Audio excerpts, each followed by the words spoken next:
Very good afternoon to all of you. हमने अभी तक इंडियन कॉन्स्टिट्यूशंस के बेसिक ग्लांस में जो पार्ट्स होते हैं, शेड्यूल्स होते हैं, वो डिस्कस कर लिए हैं। मैंने कल आपको in gist features of the Indian constitution बता दिया था। अभी हम कुछ दिन, आज और शायद से कल 2 से 3 दिन, हम features of the Indian constitution को इन डिटेल देखेंगे। जब आप फीचर्स देखोगे ना, जो हमने कल पॉइंट आउट किया, अराउंड 15-20 फीचर्स जो हमने बात की, ये टोटल कॉन्स्टिट्यूशन को एक बार आपके लिए एट अ ग्लांस कवर कर देगा। मतलब fundamental right is a feature of Indian constitution. तो फंडामेंटल राइट में पूरा पढ़ाऊंगा नहीं, लेकिन इतना आइडिया आपको दे दूंगा कि जब हम पार्ट 3 में पहुंचेंगे, आर्टिकल 12 से 35, तो जब हम लोग आर्टिकल रीडिंग करेंगे या समझने की कोशिश करेंगे, प्रिंसिपल्स को देखेंगे, तो आपका एक बार पढ़ा हुआ रहेगा, सुना हुआ रहेगा। ठीक है, तो features of the Indian constitution को इन डिटेल देखते हैं। ये कुछ फीचर्स है जिसपे हमने कल बात की थी। आज हम एक एक पॉइंट को अच्छे से देखते हैं, इसमें बहुत सारे कंसेप्ट आपके क्लियर हो जाएंगे। ठीक है, थैंक यू। पहला feature of the Indian constitution is, India का constitution is elephantine in size. Elephantine in size मतलब बड़ा है, लेंदी है, डिटेल्ड है। हमने बात की थी लेंदी क्यों है, क्योंकि बहुत सारे डाइवर्स फिलॉसफीज को और डाइवर्सिटीज को टेक केयर किया गया है। ठीक है, डिटेल्ड क्यों है, क्योंकि कोई इसका मिसयूज ना कर सके। तो इसके प्रोज एंड कॉन्स जो भी हैं हम बात करेंगे। लेंथीएस्ट इंडियन कॉन्स्टिट्यूशन के बारे में जानते हैं। The constitution of India was not prepared in haste. कितने दिन लगे? 2 साल 11 महीना 18 दिन। प्लीज याद रखिए। कितने सेशन लगे? 11 सेशन लगे। ठीक है, ये सब क्वेश्चन आए हुए हैं, प्लीज याद रखिएगा। Constitution of India was not prepared in haste, but the process of the evolution of the constitution began many decades before the India became independent। ठीक है, कोई ऐसा इंट्रो पॉइंट था, कोई ऐसी दिक्कत नहीं है इसमें। कॉन्स्टिट्यूशन 2 प्रकार के होते हैं, रिटन और अनरिटन। हम बात कर चुके हैं, जल्दी से एक रीडिंग कर लीजिए, मैं आपको जल्दी समझा देता हूं। ठीक है, कॉन्स्टिट्यूशन 2 प्रकार के होते हैं, रिटन अनरिटन। दोनों ही रिटन होते हैं। डिफरेंस होता है सिंगल प्लेस पे कोडिफिकेशन। जो सिंगल प्लेस पे कोडिफाइड होता है वो रिटन होता है, और जो अनरिटन होते हैं वो एक जगह कोडिफाइड नहीं होते। अगला जो सबसे इंपॉर्टेंट पॉइंट है यहां पे, उसके एग्जांपल। रिटन के एग्जांपल है अमेरिका, इंडिया एंड ऑस्ट्रेलिया। ठीक है, और अनरिटन का है ब्रिटेन, न्यूजीलैंड और इजराइल। पढ़ लीजिए जल्दी से। Written constitution or formal written constitution. These are the constitution where the philosophy और द प्रोविजन, कॉन्स्टिट्यूशन में जो भी चीजें रहती हैं related to any governance or polity are codified at a single page। जैसे इंडिया का आपने देखा, पार्ट्स में, शेड्यूल में एक तरह से इसको बांधा गया है। ठीक है, एज अ नेकलेस। ठीक है, इन अ कोडिफाइड वे। अनरिटन कॉन्स्टिट्यूशन, ये एक मिसनोमर होता है, गलत नाम है। जैसे अजंता केव, केव नहीं है, काट काट के उसको बनाया गया था, तो केव नेचुरल केव तो नहीं है। ये भी रिटन होती है, लेकिन the constitution where the philosophies of the governance of the polity are not codified at a single page. It may derive from a number of important laws। जैसे वो पास होते रहेंगे, कॉन्स्टिट्यूशन स्टेटस मिलता रहेगा। ठीक है, ब्रिटेन, न्यूजीलैंड और Israel, यहां तक क्लियर है, हम बात कर चुके हैं बहुत बार। आगे बढ़ते हैं। तो टाइप्स ऑफ कॉन्स्टिट्यूशन और उसके एग्जांपल्स आपके पास आ चुके हैं। नेक्स्ट पॉइंट पढ़िएगा। The constitution of India is the lengthiest of all the written constitution of the world. पूरे दुनिया में जितने भी रिटन कॉन्स्टिट्यूशन है, सबसे बड़ा कॉन्स्टिट्यूशन यदि कोई है तो इंडियन कॉन्स्टिट्यूशन ही है। It is very comprehensive, very elaborate, detailed and written in legalistic document. बहुत ही लीगल लैंग्वेज यूज की गई है। आगे जाके हम क्रिटिसाइज भी करेंगे। आपने कॉन्स्टिट्यूंट असेंबली को जब क्रिटिसाइज किया था तो क्या बोला था? लीगल जार्गन्स बहुत हैं। ठीक है, आगे जाके जब आप कॉन्स्टिट्यूशन को क्रिटिसाइज करोगे तो बोला गया है it is a lawyers paradise. Lawyers को ही समझ आती है, लॉयर्स ही इंटरप्रेट कर पाते हैं। तो देखा जाए तो ये बहुत ही एक लीगलिस्टिक लैंग्वेज में इलेबोरेटेड, कंप्रेहेंसिव वो है। आपने 2-4 आर्टिकल पढ़े हैं मेरे साथ, आपको फील होगा। अगला पॉइंट आपको रटा होना चाहिए, हम बहुत बार बात कर चुके हैं। ओरिजिनल कॉन्स्टिट्यूशन में प्रीएम्बल था, 395 आर्टिकल्स थे, 22 पार्ट में 8 शेड्यूल थे। अपने आज की डेट में 2020 के हिसाब से देखा जाए 448 आर्टिकल्स, उससे ज्यादा हो चुके हैं। अपने को पार्ट से मतलब है 25 पार्ट है, कितने शेड्यूल हैं? 12। कुछ पार्ट्स आपको याद होने चाहिए और शेड्यूल्स तो 12 के 12 याद होने चाहिए। ठीक है, no other constitution in the world has so many article और शेड्यूल्स। एग्जांपल, अमेरिकन कॉन्स्टिट्यूशन के पास 7 आर्टिकल है, 128 ऑस्ट्रेलिया में, चाइनीज में 138, कनाडा में 147। इतना दिमाग नहीं लगाना है, ज्यादा कभी आपको कंपैरिजन लिखना पड़ा तो ये बहुत अच्छा है, आप बस अमेरिका का याद रखिए। अमेरिका का रिटन कॉन्स्टिट्यूशन में बस 7 आर्टिकल्स है, ठीक है, वो बस फेडरेशन को बताता है, बाकी उन सबके पास स्टेट लॉज भी हैं, ठीक है, फेडरल लॉ अलग, स्टेट लॉ अलग। तो आपको कभी कंपैरिजन में यूज हो तो आप इसे यूज कर सकते हैं, ठीक है। मैं ऐसा बोल नहीं सकता क्योंकि मेरे को याद नहीं है इस तरह चीजें। अब आप इसको देख के बोलो तो आई डोंट नो, ठीक है, मैं एग्जैक्टली नहीं बोल सकता, क्या पता कोई एग्जांपल छोटा हो, कोई बहुत सारे कंट्रीज हैं आपकी, है ना।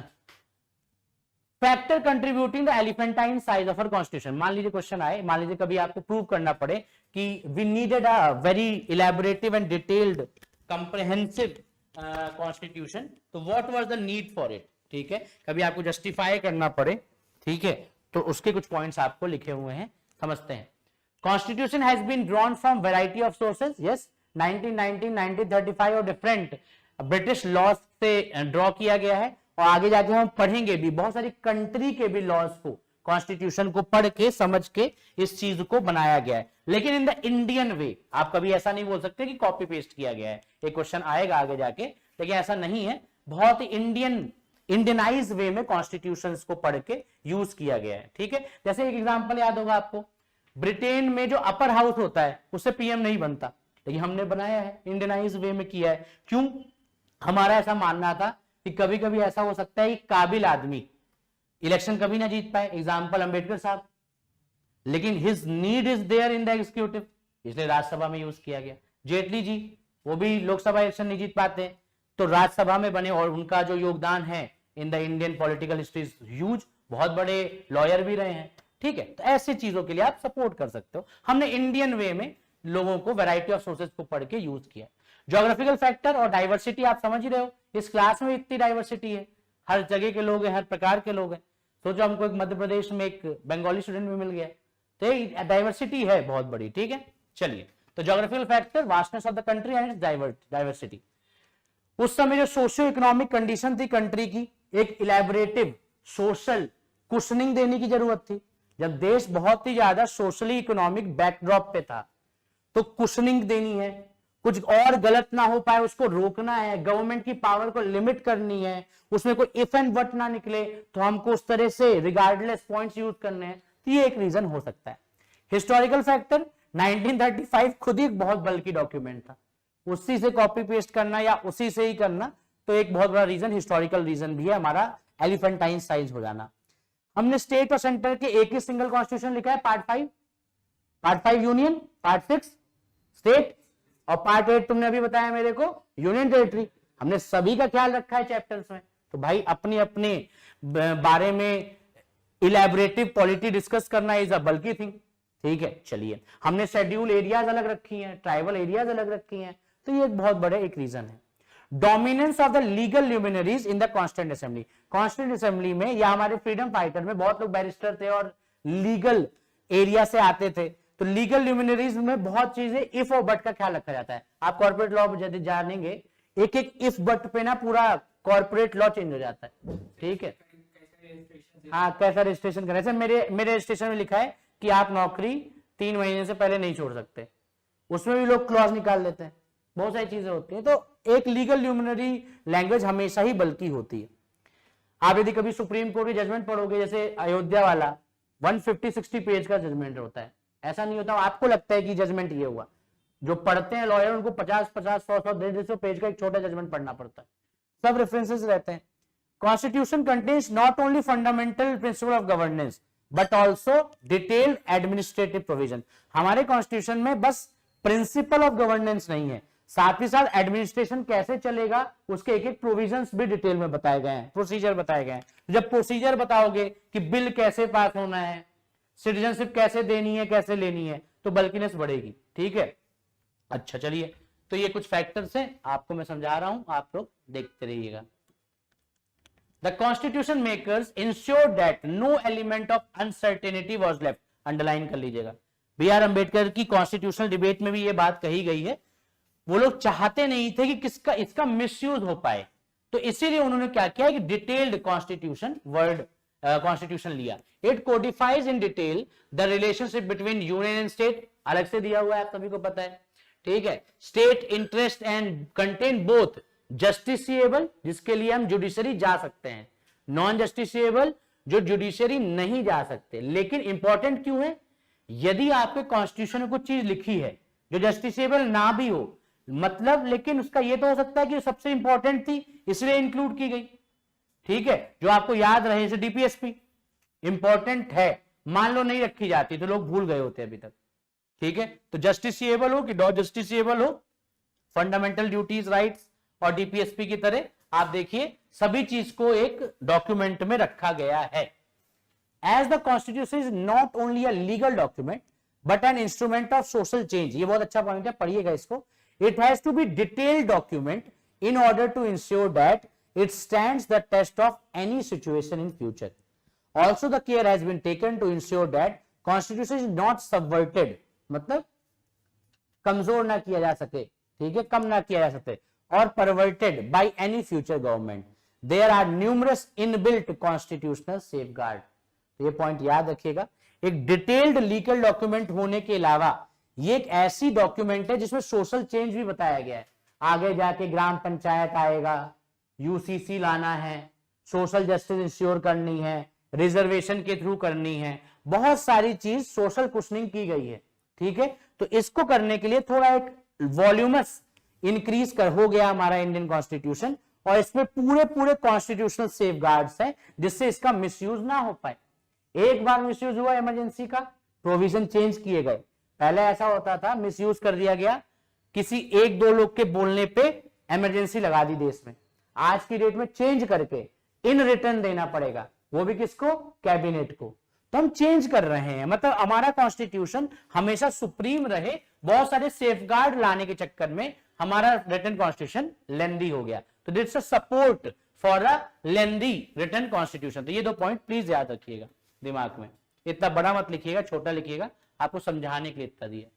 Further those matter which is in other modern democratic countries has been left out to ordinary legislation, established political convention have also been included in the constitutional document itself in India, making it very bulky and legal. जो चीजें बाकी देश में, जैसे 7 article में US constitution खत्म कर दिया, तो उन्होंने ये क्या सोचा होगा कि एक मॉडर्न डेमोक्रेटिक कंट्री में बहुत सारी चीजें ऑर्डिनरी लॉ पे छोड़ दिए गए हैं, ठीक है। हमारे यहां ऐसी कोशिश नहीं की गई है, कोशिश की गई कि सभी चीज को इंक्लूड कर दिया जाए जिससे आगे जाके किसी प्रकार का संवर्जन या परवर्जन ना क्रिएट किया जा सके, इसलिए थोड़ा बल्कि हो गया है। तो that's why the Indian constitution is a written constitution. Unwritten होता तो कितने सारे लॉ पास हो गए होते, ठीक है। And secondary is a voluminous one, ठीक है, यहां तक कोई दिक्कत, ठीक है। बहुत सारे पॉइंट्स थे, एक एक दो कीवर्ड उठा के अपने आंसर में यूज कर लेने का भी जरूरत पड़े तो। Next point, drawn from various sources. ये पॉइंट बहुत इंपॉर्टेंट है क्योंकि यहां जाके प्रीलिम्स के भी बहुत सारे क्वेश्चन बनेंगे। आगे आपको अपने हैंडआउट में दिख रहा होगा, एक बहुत बड़ी लिस्ट होगी कहां से क्या लिया गया, टेबल होगा।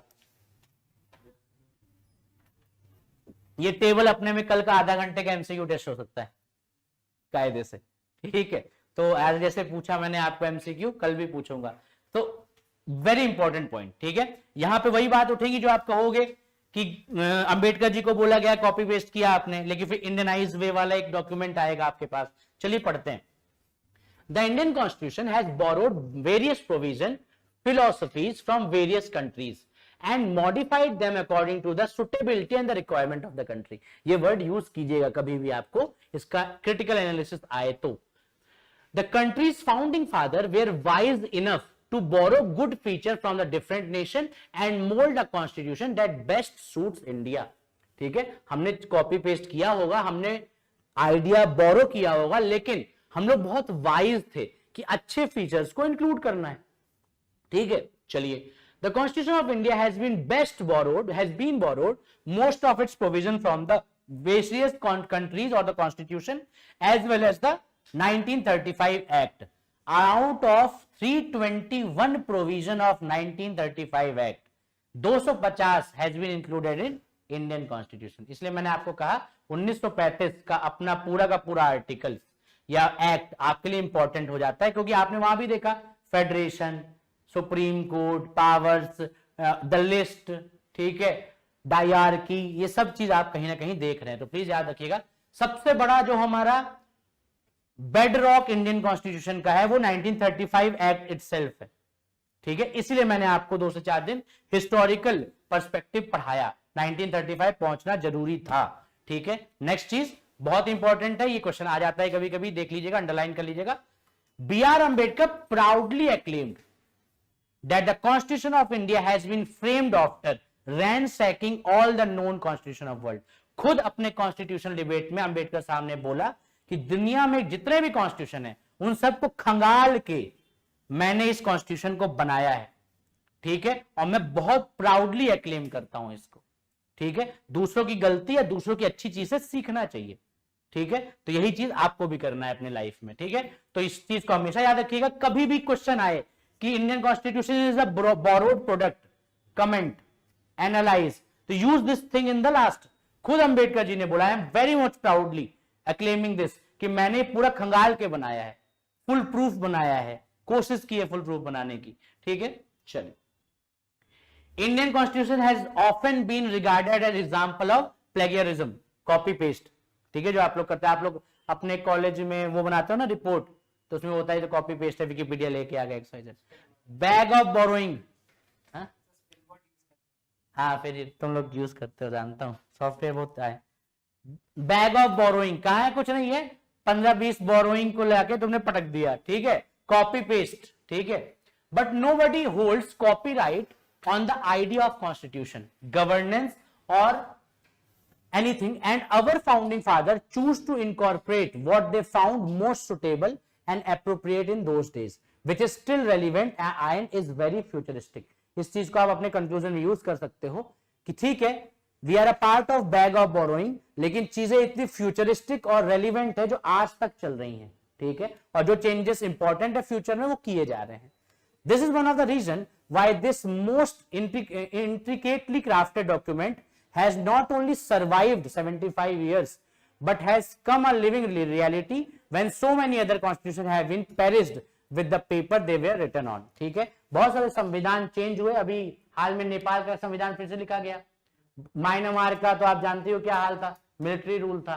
इतनी सारी कंट्री से कॉन्स्टिट्यूशन पेरिश हो गए जहां वो लिखे गए थे, लेकिन आज भी 75 ईयर, बहुत दिक्कत है हमारे देश में, लेकिन तब भी ये डॉक्यूमेंट अभी भी सर्वाइव करता है, इट्स अ लिविंग डॉक्यूमेंट, ठीक है। तो इस तरह आप अपने आंसर को प्रूव कर सकते हो। मान लो कहीं क्वेश्चन आया critically analyse bag of borrowing, तो लास्ट में क्वेश्चन बताइएगा, आंसर दीजिएगा, ठीक है। तो ये बहुत अच्छे पॉइंट्स हैं, इसको यूज कीजिएगा, ठीक है। नेक्स्ट पॉइंट जो बहुत इंपॉर्टेंट है आपके प्रीलिम्स के लिए, इतना सब आप भूल भी जाओ, 2-4 वर्ड याद रहे, लेकिन अगले कुछ पॉइंट्स आपको रटे होने चाहिए। पढ़ लीजिए, फिर एक एक चीज धीरे धीरे समझा देता हूं।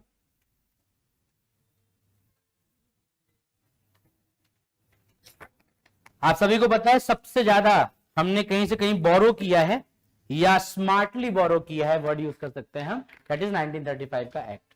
1935 एक्ट आप पढ़ चुके हो, थोड़ा थोड़ा हम याद करेंगे, करिएगा मेरे साथ याद।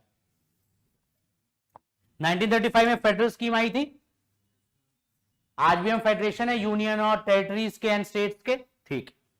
सेंट्रल बाइज्ड है, लेकिन सेंट्रल बाइज उस समय 1935 था, लेकिन हमने दूसरे प्रकार का सेंट्रल बाइज देखा है, वो कनाडा से लेंगे, अभी थोड़ा रुक जाइए। प्रोविंशियल ऑटोनॉमी, स्टेट को ऑटोनॉमी दी है, खुद का एलईजे है, सेंटर के पास अपना एलईजे है, स्टेट के पास भी लेजिस्लेटिव, एग्जीक्यूटिव, जुडिशरी, खुद के ऑफिसर्स हैं, MPPSC, UPPSC, Maharashtra PSC. By cameral central legislature 1935 में था, लोकसभा राज्यसभा, हमारे पास भी है by cameral central legislature. Office of governor वहां भी था, आज यहां स्टेट में भी गवर्नरशिप रहती है, और वो एजेंट होते हैं, जैसे वाइसरॉय के एजेंट होते थे, हमारे यहाँ प्रेसिडेंट और प्राइम मिनिस्टर के होते हैं। जुडिशियरी का पूरा स्ट्रक्चर 1934-35 में बना था, कौन थे पहले, मारिस गॉयर, ठीक है।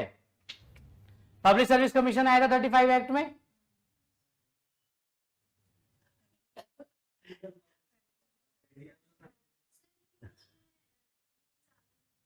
किसमें इंडियन ज्यादा नहीं थे, हाँ उस समय 1935 में नहीं थे, 47 के बाद इंडिया हो गए, नहीं, हिदायतुल्ला तो यहाँ एमपी के पहले थे, एमपी के पहले हाई कोर्ट चीफ जस्टिस कन्या जी है क्या, एच जे कन्या चेक कीजिएगा,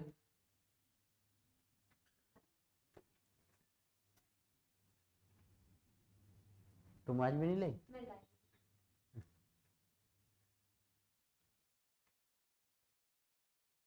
मॉरिस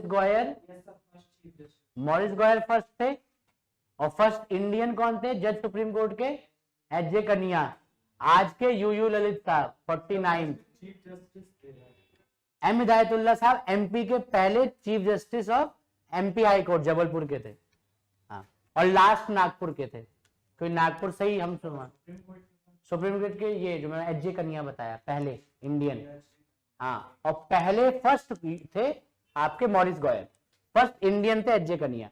अभी 49 और अभी तक के हैं यू ललित साहब। चलिए, ordinance making power of president governor 35 से लिखी हुई थी, ठीक है। चलिए, इमरजेंसी प्रोविजन 35 से ली गई है, लेकिन फंडामेंटल राइट थी ना, वीमर से लिया गया है, ठीक है। एडमिनिस्ट्रेटिव डिटेल्स पूरी की पूरी 1935 से ली गई है। ये आपको रटा होना चाहिए। मैं आपको कुछ एमसीक्यूज दिखा दूंगा लास्ट में, जैसे अभी हम पहले देख रहे थे। क्वेश्चंस एकदम डायरेक्टली आएंगे, इनमें से कौन कहां से लिया गया है, ठीक है। तो प्लीज याद रखिएगा, 1935 एक्ट से हमने ये लिया है। कुछ लक्ष्मीकांत में मिसिंग थे, उसको भी मैंने इंक्लूड कर दिया आपके हैंडआउट में। इस टेबल के अलावा दुनिया में तुमको कुछ नहीं मिलेगा, कितनी भी किताब पढ़ लो, एडिशन नहीं मिलेगा। मैंने 3-4 किताब से एडिशन किया है, ठीक है। मिल जाए तो मेरे को गोली मत मारना, ऐड कर लेना, तुम्हारा फायदा होगा। ब्रिटिश से क्या क्या लिया है हमने, ठीक है। पार्लियामेंट्री गवर्नमेंट ब्रिटिश से ली है। आर्टिकल 14 हम आगे जाके पढ़ेंगे, रूल ऑफ लॉ, लॉ से बड़ा कोई नहीं, ठीक है। 13 पढ़ा था हमने एक दिन, जो भी अनकॉन्स्टिट्यूशनल होगा उसको नल एंड वॉइड करने की पावर। चलिए, ठीक है। Legislative procedure, law making procedure, कैसे लॉ बनते हैं, कैसे बिल पास होता है, कैसे मेजोरिटी बनती है, ठीक है। ये सब भी हमने ब्रिटिश कॉन्स्टिट्यूशन से लिया, 1935 एक्ट से नहीं लिया है। एकदम डिमार्केटेड होना चाहिए। हम एक ही सिटीजनशिप को मानते हैं, एट इज इंडियन, हम ब्रिटेन से लिया। अमेरिका होता तो ड्यूअल होता, ठीक है। कैबिनेट सिस्टम मैंने आपको बताया था, सब मिनिस्टर में कुछ मिनिस्टर के पास बहुत सारी इंपॉर्टेंट पोर्टफोलियोज होते हैं, उसको हम कैबिनेट बोलते हैं। कैबिनेट नाम का शब्द क्या इंडियन कॉन्स्टिट्यूशन में कभी पाया जाता है? बस एक जगह पाया जाता है, आर्टिकल 352। कैबिनेट नाम का शब्द आपके पूरे इंडियन कॉन्स्टिट्यूशन में कहीं भी नहीं लिखा है ओरिजिनल। जब इंदिरा गांधी ने आर्टिकल 352 का मिसयूज किया, नेशनल इमरजेंसी का, मैंने अभी आपको बताया कि फोन पे ही बोल दिया प्रेसिडेंट को, इमरजेंसी लग गई, नेशनल इमरजेंसी, ठीक है। उसके बाद ऐसा कभी और ना हो तो हमने क्या किया, कैबिनेट लिख के देगा, कोई जवाबदेही होनी चाहिए, अकाउंटेबिलिटी होनी चाहिए, तो ऐसा होगा। तो कैबिनेट नाम का शब्द बस आर्टिकल 352 में है, बाकी कहीं भी कैबिनेट वर्ड नहीं मिलेगा आपको। बजट वर्ड भी कहीं नहीं मिलेगा आपको। एनुअल फाइनेंशियल स्टेटमेंट बोला जाता है, ठीक है। तो इस तरह की चीजें हैं। कैबिनेट सिस्टम हमने ब्रिटेन से लिया। हाँ, एक सवाल, president will,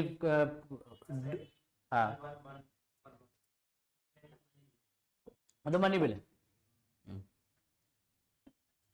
prerogative with writs, ये रिट सिस्टम्स है, इसे हम बाद में बात करेंगे, ठीक है। पार्लियामेंट्री प्रिविलेजेस, पार्लियामेंटेरियंस होते हैं, उनको प्रिविलेज होता है, उन जब पार्लियामेंट बैठी है उनको जेल नहीं हो सकती, पहले बताना पड़ेगा, स्पीकर से पूछना पड़ेगा, ठीक है। आप जो भी बोलोगे ना उस पर आपको जेल नहीं हो सकती, आपके काम के लिए बहुत सारी प्रिविलेज दी है। क्यों? राइट टू स्पीच और एक्सप्रेशन को बढ़ाने के लिए। यदि आपको राइट टू स्पीच एक्सप्रेशन नहीं दिया जाएगा पार्लियामेंट में, तो how you can ask question, how can you have a dissent. तो बहुत सारी प्रिविलेज होती है, आपने सुना होगा।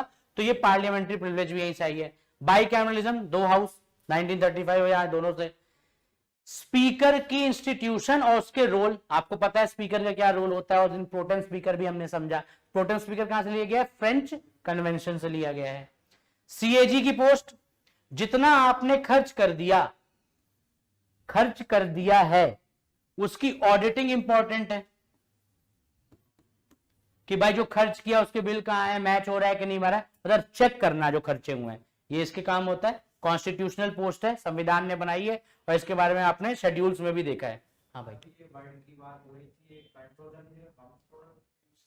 ये कंट्रोलर नहीं होता, कंट्रोलर होता। हम क्या ना जल्दीबाजी में बोल देते हैं, CAG controller, auditor general, controller. हाँ,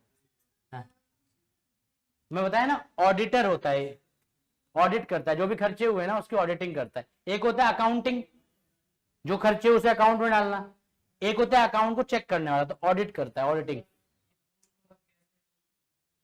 कैसे ली जा सकती है? एक सर्विस होती है यूपीएससी में, IAAS, Indian audit account services, मतलब 400-500 रैंक पे मिल जाती है, if I am not wrong. ठीक है, अब आप रैंक 1 में कोई IAAS लेता है तो ले सकता है। तो ये CAG के डिपार्टमेंट में, लेकिन ये CAG नहीं बनते, वो डिप्टी CAG तक बन जाते हैं। CAG कौन बनता है? IAS। लॉ भी वही है हर जगह टॉप की, IAS CAG बनेगा। ठीक है, जो डिप्टी CAG है वो IAAS वाला पहुंच सकता है वहां, जैसे IPS, होम सेक्रेटरी तो IAS ही बनता है। ठीक है, तो ऐसी बात है। तो CAG बनना है तो IAS बन जाओ, फिर जुगाड़ लगा लेना, CAG पोस्ट ले लेना। बहुत बड़ी पोस्ट होती है दोस्त CAG, बहुत बड़ी कॉन्स्टिट्यूशनल पोस्ट है, मजाक नहीं, जज के बराबर की पोस्ट होती है। Lower house of parliament is more powerful than Rajya Sabha. Parliament British से ली गई है। ठीक है, आप सभी को पता है ज्यादा पावर लोकसभा की होती है। क्यों? डायरेक्ट इलेक्टेड, पॉपुलर सेंटिमेंट से आए हैं। Responsibility of COM towards parliament, जो भी काउंसिल ऑफ मिनिस्टर बनेगा, जो भी एग्जीक्यूटिव बनेगा, उसकी जवाबदेही टुवर्ड्स लेजिस्लेचर रहेगी। ठीक है, ये कहां से सीखा हमने? ब्रिटेन से सीखा।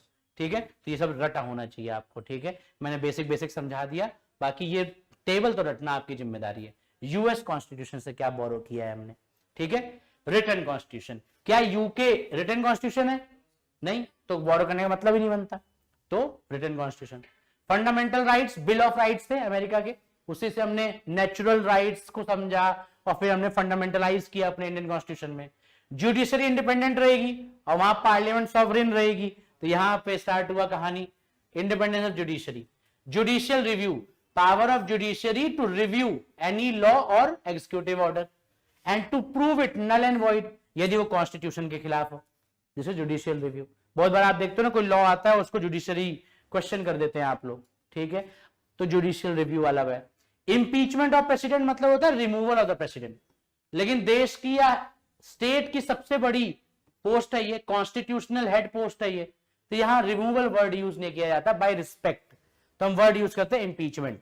है वही प्रोसीजर सुप्रीम कोर्ट जज को निकालने वाला ही, लेकिन removal word is wrong word, तो हम with respect impeachment word use करते हैं। याद होगा अभी ट्रंप का इंपीचमेंट चल रहा था, तो वहीं से हमने बोरो किया है फंडा, इंपीचमेंट ऑफ द प्रेसिडेंट। ठीक है, सुप्रीम कोर्ट हाई कोर्ट को निकालना है तो रिमूवल का प्रोसीजर यूएस से लिया गया है, मतलब जुडिशरी कहीं ना कहीं यूएस से आ रही है, ये आप रट सकते हो। ठीक है, वाइस प्रेसिडेंट की पोस्ट कहां से आई?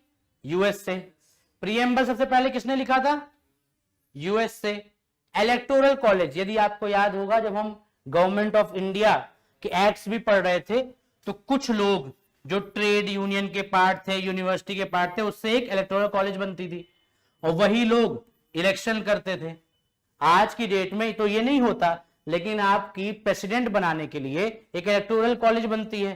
ठीक है, MP MLA वोट करेंगे। ठीक है, इलेक्टेड करेगा, नॉमिनेटेड नहीं करेगा, नॉमिनेटेड करेगा। तो वो जो ग्रुप बनती है ना प्रेसिडेंट वाइस प्रेसिडेंट बनाने के लिए, उस पूरे कम्युनिटी जो वोट करती है for them is called electoral college. जब हम इलेक्शन ऑफ प्रेसिडेंट पढ़े थे, जब मैं आपको ओरिएंटेशन क्लास देने आया था, तो मैंने आपको इलेक्टोरल कॉलेज पढ़ाया था। ठीक है, वो वाली बात है। जो वाइस प्रेसिडेंट होगा वो चेयरमैन होगा या एक्स ऑफिशियो चेयरमैन होगा राज्यसभा का, by the virtue of his position and seat. ये हम बात कर चुके हैं, ये हमने यूएस से लिया है। Federal structure of the government हमने यहां से लिया है। फेडरल स्कीम हमने गवर्नमेंट ऑफ इंडिया 1935 से लिया, प्लीज याद रखिएगा। फेडरल स्कीम है फेडरेशन ऑफ द इंडिया। ठीक है, और ये जो फेडरल स्ट्रक्चर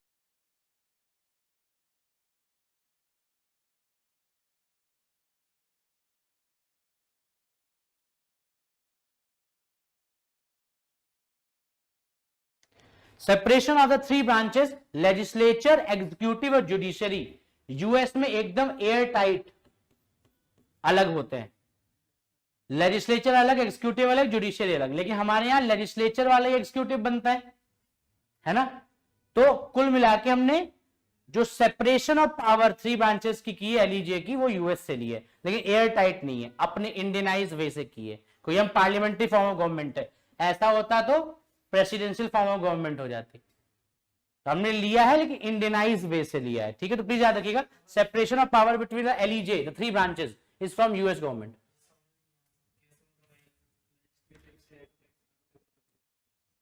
मैं बताता हूं, तुमको सीएम बनना है या होम मिनिस्टर बनना है, तो पहले लेजिस्लेचर का पार्ट बनना होगा। यूएस में ऐसा इंपॉर्टेंट नहीं है। आप अलग से बन सकते हो प्रेसिडेंट ऑफ अमेरिका आप यदि लेजिस्लेचर का मेंबर ना भी हो, ऐसा वाला, ठीक है। इक्वल प्रोटेक्शन अंडर लॉ, ठीक है। यहां का ये फंडा ये है कि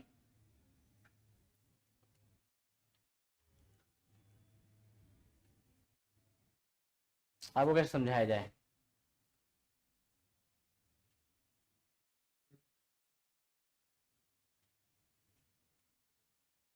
ये क्रिकेट मैच चल रहा है, ये देख पा रहा है, ये छोटा हाइट का, ये आधा देख पा रहा है। मैंने यदि सभी को लॉ की इक्वालिटी दे दी तो ये ऊपर उठ गया, ये देखने लग गया, ये इधर हो गया। लेकिन यदि मैंने इसको कोई पावर नहीं दी, इसको छोटा सा एक स्टूल दे दिया और इसको एक बड़ा सा स्टूल दे दिया, तो मैंने सिमिलर ग्रुप को डिसिमिलर एडवांटेजेस दिए to get equal protection under the law.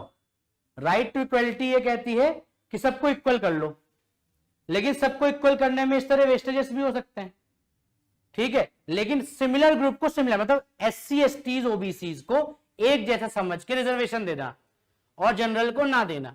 यदि इक्वालिटी और रूल ऑफ लॉ बोलते हैं, इक्वालिटी टुवर्ड्स लॉ बोलते हैं मान लो, तो क्या होगा, सभी को रिजर्वेशन दो। लेकिन हमने किसी एक बैकवर्ड कम्युनिटी को under some provision of the law हमने उनको दिया, किसी को नहीं दिया। तो एक होता है आपका प्रोसीजर एस्टैब्लिश्ड बाय लॉ, एक होता है ड्यू प्रोसेस ऑफ लॉ। ये भी यूएस और ब्रिटेन का पार्ट है, मैं आपको समझा देता हूं 2 सेकंड में, आप पहले डाउट क्लियर कर लीजिए।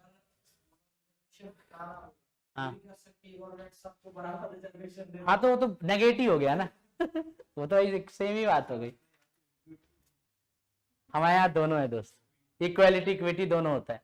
देखो ये हो गया इक्वालिटी, ठीक है, सबको एक समान मानना, और ये इक्विटी, इसको जरूरी नहीं था, ये डिसिमिलर ग्रुप था, इसको थोड़ा सा से 10% और इसको 25%, ऐसा, ये इक्विटी हुआ, ठीक है। इक्वालिटी और इक्विटी में बहुत अंतर होता है। इक्वालिटी मतलब सबको 2-2 समोसा बांट दिए, इक्विटी में जो ज्यादा भूखा है उसको 3 बांटेंगे, जो अच्छा है घर में उसको 1 बांटेंगे। इससे इंडिया जो प्रोड्यूस करती है गुड्स सर्विसेज, उनकी क्वालिटी भी तो खराब है। इससे कैसे खराब हो जाएगी? सर अगर मान लीजिए कोई मतलब IIT वाला है, उसकी आप चीज कोई नॉर्मल मीटर, अच्छा वो है तो वो प्रोडक्ट छोड़ी हुआ, हाँ ठीक है, चलो हम मान लिए, हाँ तो वो तो है, ये नेगेटिविटी है, लेकिन क्या है ना, they are backward and to uplift them and give them a social justice we need some provision, that is reservation, and we are giving them. अब वी आर मैच्योर 75 ईयर्स, अब हम धीरे धीरे सोच रहे हैं कि वाई नॉट क्रीमी लेयर वाला फंड आए, क्या पता आज से 20 साल बाद आ जाए। क्रीमी लेयर तो ओबीसी वाला, ओबीसी जो क्रीमी लेयर हो तो ज्यादा कमाते हैं उनको नहीं मिलता, नॉन क्रीमी लेयर्स को ही मिलता है ना रिजर्वेशन। क्या बढ़ा रहा है मैडम? एम्प्लॉयमेंट या नहीं एम्प्लॉयमेंट? नहीं, इससे थोड़ी बढ़ता है। 100 सीटें हैं, 100 सीटें में कोई ना कोई जाएगा, इतना कि जनरली कम लोग जाएंगे या किसी वो, हाँ वो तो गलत है, उसका डिबेट का कोई आंसर नहीं है, वो है सही है, सत्य है, क्या कर सकते, कुछ नहीं कर सकते उसको। एक ही है कि आप इकोनॉमिकली कर दो, वो भी पॉसिबल नहीं है, ट्रेन जला देंगे, ऐसा कुछ नहीं कर सकते। इससे मेरा किससे तुम क्या स्टेटमेंट लोगे? मैं यही बोलूंगा गलत है सही है, लेकिन कॉन्स्टिट्यूशनली वाइबिलिटी यही कहती है। अभी एमपीपीएससी 4 साल से एग्जाम क्यों नहीं हुआ? ओबीसी के रिजर्वेशन के कारण नहीं हुआ। ओबीसी रिजर्वेशन बढ़ाया गया है by the Kamal Nath government and Shivraj Singh government, 27% कर दिया। हाँ, पंचायत में भी इसलिए 1 साल तक डिले आया। तो ऐसा कहना है कि एमपी में ओबीसी की जनता बहुत ज्यादा हो गई है, उनका प्रपोर्शनेट रिप्रेजेंटेशन बढ़ाने के लिए रिजर्वेशन बढ़ानी चाहिए। अब उस 27% के कारण ना रिजर्वेशन ऐसा हो गया जो से 70% तक जा रहा है, हाँ है ना, 70% तक जा रहा है, मतलब 30% बचा जनरल के लिए, उसमें भी डिफेंस कोटा, ये कोटा, वो कोटा, वुमेन कोटा, बचता 12-13 सीट है जनरल्स के लिए। अब इसलिए विवाद चल रहा है। अच्छा, जुडिशियरी का कहना है कि किसी प्रकार का भी रिजर्वेशन किसी भी पोस्ट में 50% से ज्यादा नहीं जाना चाहिए। ये कौन सा स्टेटमेंट है? इंदिरा साहनी केस। इंदिरा साहनी केस के हिसाब से 50% ज्यादा रिजर्वेशन है कोई मतलब ही नहीं। आप 50% जनरल को दीजिए, ओपन कॉम्पिटिशन, 50 में रिजर्वेशन कीजिए। इसके कारण क्या 50 क्रॉस हो रहा है, ठीक है, और 50 क्या 70 तक जा रहा है। इसीलिए 4 साल से ये अटका हुआ है। लेकिन तो कुछ केस में तो इक्वल है ना, कुछ जैसे डिफेंस एनडीए वगैरह में तो बिल्कुल कोई ऐसा कुछ रिजर्वेशन है नहीं, तो वैसे हाँ, डिफेंस को अलग रखा गया ना मैडम, डिफेंस तो वैसे भी बहुत अलग रखा गया है। करना चाहिए लेकिन वोट बैंक, डिफेंस का अलग चलता है हमारे देश में, डिफेंस के लॉ भी अलग है। डिफेंस को फंडामेंटल राइट नहीं दिए गए, वो कोर्ट नहीं जा सकते फंडामेंटल। सो हाँ, मार्शल लॉज अलग। ये तुम्हारा क्या बोलते हैं, उनका तो जुडिशरी भी अलग बैठती है, कोर्ट मार्शल बैठता है उनका अलग से, ठीक है। अभी हाल में आपने सुना होगा सोशल मीडिया अलाउ नहीं कर रहे थे डिफेंस वालों को, वो रोटी वोटी वाला कांड हो गया था ना, तो अलाउड नहीं है उनको, तो बहुत सारी चीजें मैडम। तो वोट बैंक, जजेस को भी रखा जाता है। हाँ, सोशल मीडिया अलाउड नहीं है क्यों। हाँ, जजेस को तो बहुत ज्यादा अलग रखा जाता है, अपने परिवार से भी अलग रखा जाता है, मतलब बहुत बड़ी फैमिली में भी अलाउ नहीं किया जाता, क्योंकि क्या है ना कहीं आपका माइंड बायस हो जाता है ना, बायसनेस होती है। और आप जिस पोस्ट में आए, बायसनेस नहीं, आपको बहुत ऑब्जेक्टिव रहना पड़ेगा। आप सब कलेक्टर लोग को भी, अब आप अपने तहसीलदार साथ बैठ के उठो खाओगे, खाना खाओगे, तो कहीं ना फिर उससे काम नहीं करवा पाओगे ना। सोचो तुम अपने एक सबऑर्डिनेट के साथ इतने अच्छे दोस्त हो गए, कल तुम्हारी कंट्रोल में रहेगा वो, क्या नहीं रहेगा। तो कहीं ना डिफेंस में भी इसीलिए जो मालिक बोल दिया कि आइसक्रीम पिघलने से पहले, मालिक नहीं मतलब सीनियर ऑफिसर बोल दे कि आइसक्रीम पिघलने से पहले भाग के पहुंचना है तो पहुंचना है, क्योंकि लाइन ऑफ अथॉरिटी वहां बहुत इंपॉर्टेंट है। तुमने एक बार सीनियर की बात नहीं मानी और गोली नहीं चलाई, तब तक कुछ भी हो सकता है। तो वहां बहुत इंपॉर्टेंट, डिफेंस को तो अलग रखा गया क्योंकि डिफेंस इतना इंपॉर्टेंट है, वहां पे डेमोक्रेसी हुई तो डिफेंस खत्म हो जाएगा। तो चीजें हैं, बाकी हमारे यहाँ खत्म होगा नहीं होगा वो आप सब डिसाइड नहीं कर सकते। आगे आने वाली कोई गवर्नमेंट बहुत ही ज्यादा पावरफुल रही और उसने सेंटीमेंट, स्पेशल मेजोरिटी इसकी मतलब नहीं है, गवर्नमेंट को तो सिंपल मेजोरिटी चाहिए ना सरकार बनाने के लिए, लेकिन वो पावर चाहिए उनको कि अगला इलेक्शन हार सकती है वो, या अवेयरनेस क्रिएट करे लोगों को, सेंटीमेंट ले लोगों का, बहुत बड़ी बात है।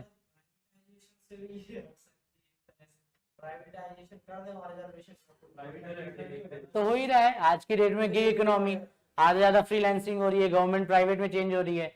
हमारी जो प्रेजेंट गवर्नमेंट है उसको प्रो कॉर्पोरेट बोला जाता है। आज जैसे न्यूज में अदानी के बारे में, अदानी के बारे में, अदानी के का मोर देन बहुत सारा करोड़ रुपए अभी लोन पे है, और वो बबल फटा तो देश के बहुत सारे बैंक डूब जाएंगे। तो ऐसी वाली बात है। हाँ, लोन पे ही करते हैं। तुमको क्या लगता है ये अंबानी अपना पैसे लगाते हैं, लोन पे लगता है? क्या होता है दोस्त, मैं नहीं जानता इस बारे में। अच्छा 1995 वाला थोड़ी हो, 1991 है ना एलपीजी। हाँ वही जीपीएल तो हो गया, गोकुलधाम हाँ।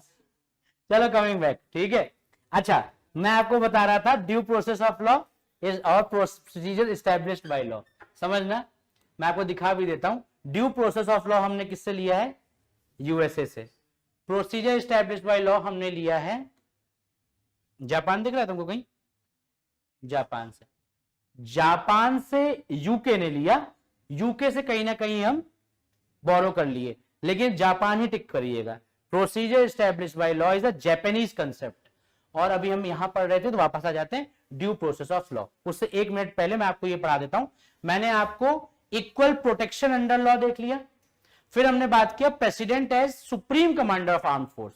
जो भी प्रेसिडेंट ऑफ इंडिया रहेगा वो आर्मी कमांडर रहेगा, कमांडर का, आर्म फोर्स का कमांडर रहेगा, ठीक है। तो ये उसको पोस्ट दी जाती, ठीक है। हमारी तीनों आर्मी प्रेसिडेंट के अंदर रहती, ठीक है। चलिए अब मैं बात करता हूं ड्यू प्रोसेस ऑफ लॉ और procedure established law. Due process of law, procedure established by law.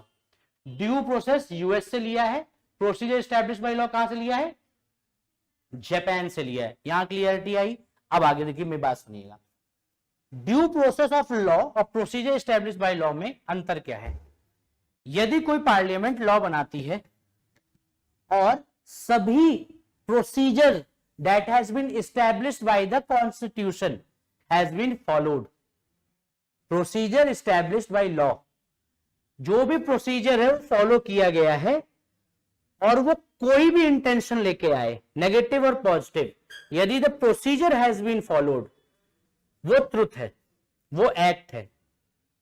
जैसे मान लो मैंने बोला कि लड़कियां कल से जीन्स नहीं पहनेंगे हमारे देश में, इसका एक बिल ला सकती है पार्लियामेंट यदि उसके सब्जेक्ट में है, या स्टेट लेजिस्लेचर किसके पास भी आता है वो देख लेंगे शेड्यूल 7 पे जाके। फिर मान लीजिए हमने क्या किया, लोकसभा राज्यसभा में पास करा दिया, राज्यसभा लोकसभा में तुम कह रहे हो सिंपल मेजोरिटी नहीं 2/3 मेजोरिटी से पास करा दिया, सुपर मेजोरिटी करवा दिया, प्रोसीजर जो भी लिखा हुआ है एस्टैब्लिश्ड है, जो करके प्रेसिडेंट असेंट भी मिल जाता है, वीटो वीटो भी नहीं लगता, तो कल से हमारे देश में जींस पहनना अलाउ नहीं होगा। इसमें इंटेंशन नहीं चेक की जाएगी। Procedure established by law, the procedure has been taken care and this has been became a law by the procedure established by the Indian constitution. खत्म। लेकिन यूएस कॉन्स्टिट्यूशन ये कहता है कि इंटेंशन मैटर्स। यहीं पे आ जाता है question of judicial review. Act तो बना था एनजेसी बिल, पास भी हुआ था, लेकिन रिव्यू करने की पावर जुडिशरी की है, जुडिशियल सुप्रीमेसी। तो ड्यू प्रोसेस ऑफ लॉ ये कहता है कि जो intention before the law is also important. अब इंटेंशन चेक करती है जुडिशरी।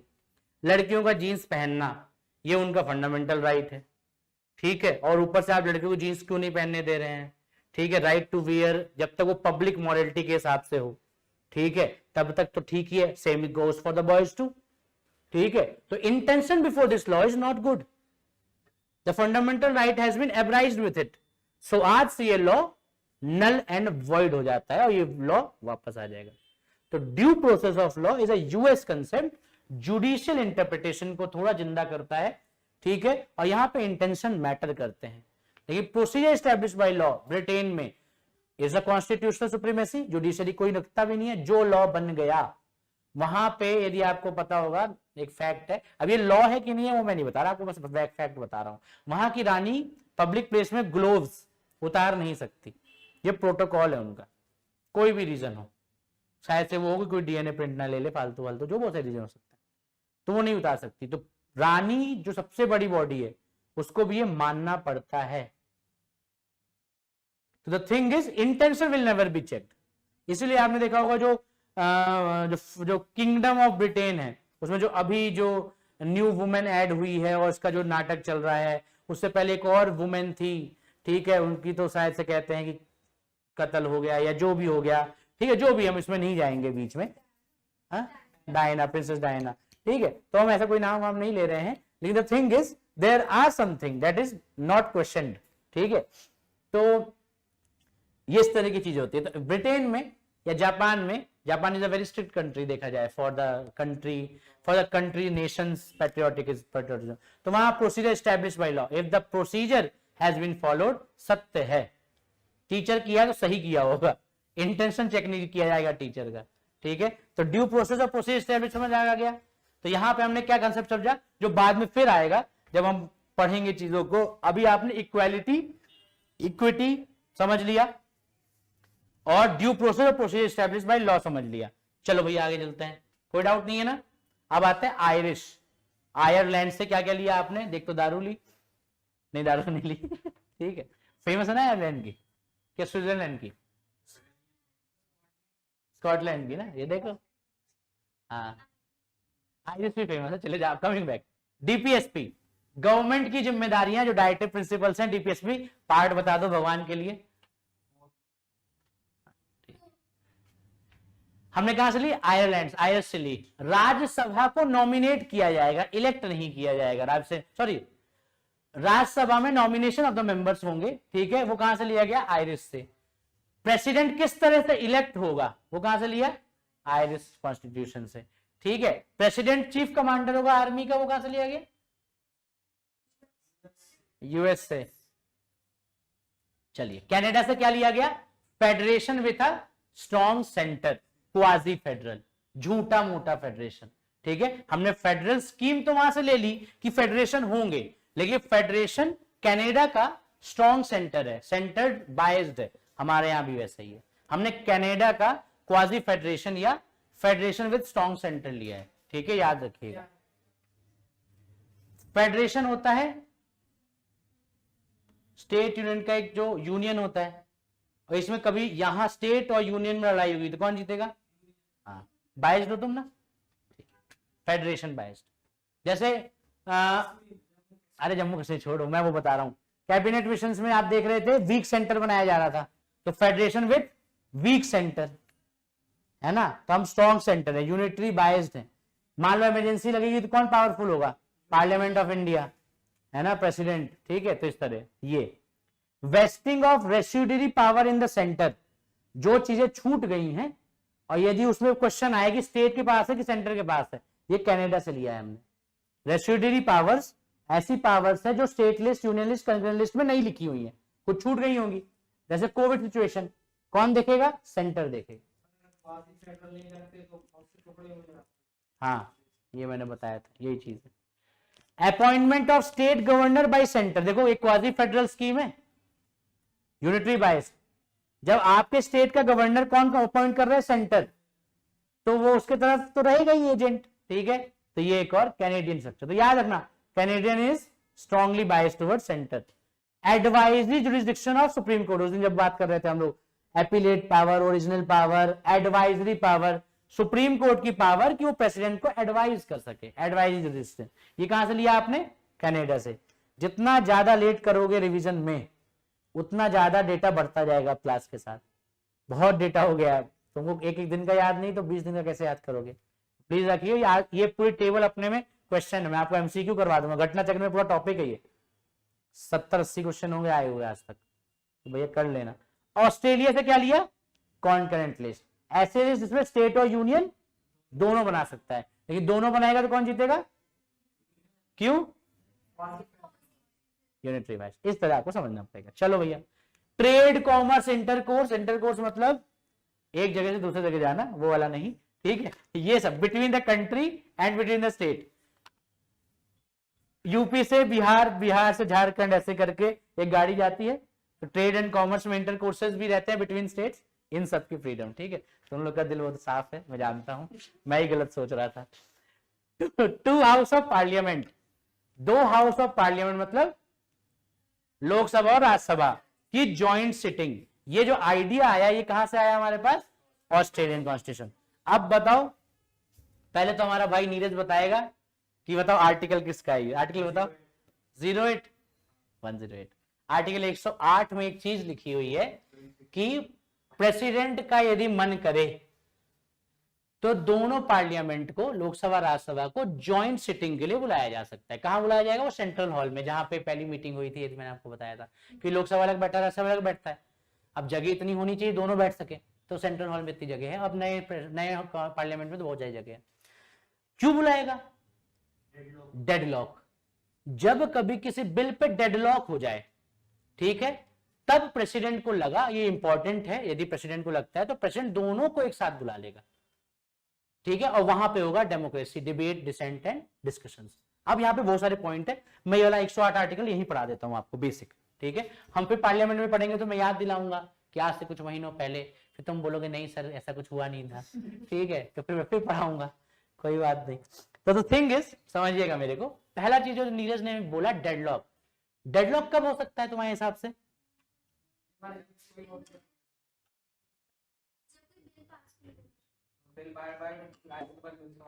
हाँ बिल पास नहीं हो रहा, आगे कुछ बोलना चाहती है तो बता ना।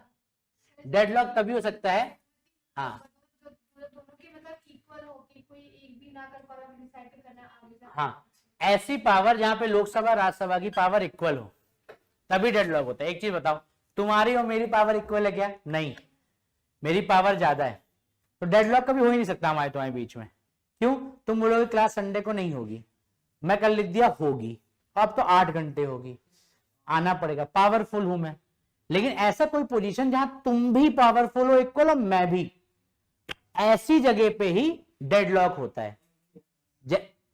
हाँ ठीक है, तो बात अब ये है, समझना मेरी बात, नीरज से बात हो रही है मेरी। मनी बिल राज्यसभा में इक्वल पावर नहीं रखता, लोकसभा में रहता, डेडलॉक होगा कभी? कभी नहीं होगा। क्या ये वाला नहीं, डेडलॉक तो मैं समझा रहा हूं, इसलिए समझा रहा हूं। राज्यसभा पावरफुल 2 जगह होती है, वो जब नया ऑल इंडिया सर्विस बनानी होती है और राज्यसभा में सीटें बढ़ानी होती है तब। हाँ, तो वो तो उसकी राज्यसभा की मोर पावर है, वहां लोकसभा की बहुत सारी मोर पावर है, लेकिन इक्वल पावर जहां होगी वहां पे। तो ऐसा यदि आपको बहुत सारी चीजें मैं पढ़ा दिया होता अभी पार्लियामेंट में, तो आपको ये पता चलेगा कि लोकसभा राज्यसभा की पावर अनइक्वल है। ये आप पढ़ भी चुके हो, मैं आपको अभी याद दिला देता हूं।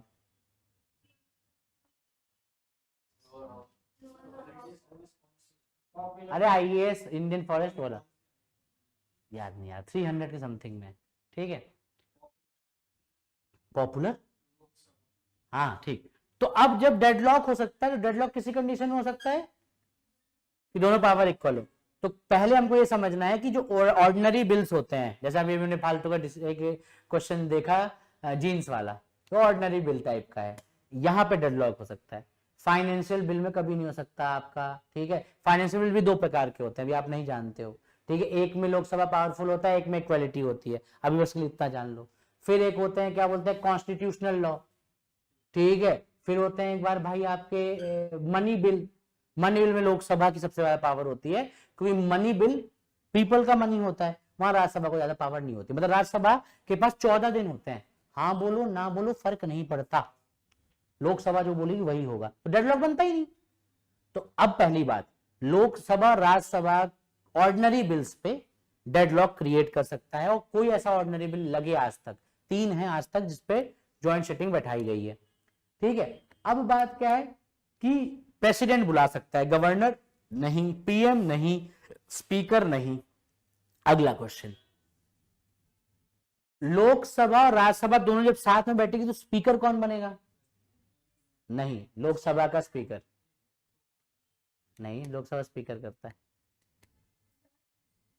कोई चीज हमको बता दें स्टेट में, जैसे जो बाहर नेटवर्क फेमस लाइक बाहर है, जैसे कि ये पावर प्लांट हो गया, बिगेस्ट पावर प्लांट एशिया का, तो वो चीज जो है वो स्टेट में आएगी या यूनियन में आएगी? यूनियन में आएगी, पावर मिनिस्ट्री यूनियन के अंदर आती है, स्टेट वाली अलग है आपकी। पावर कुछ और भी, तो वो सब यूनियन में ही आएगा।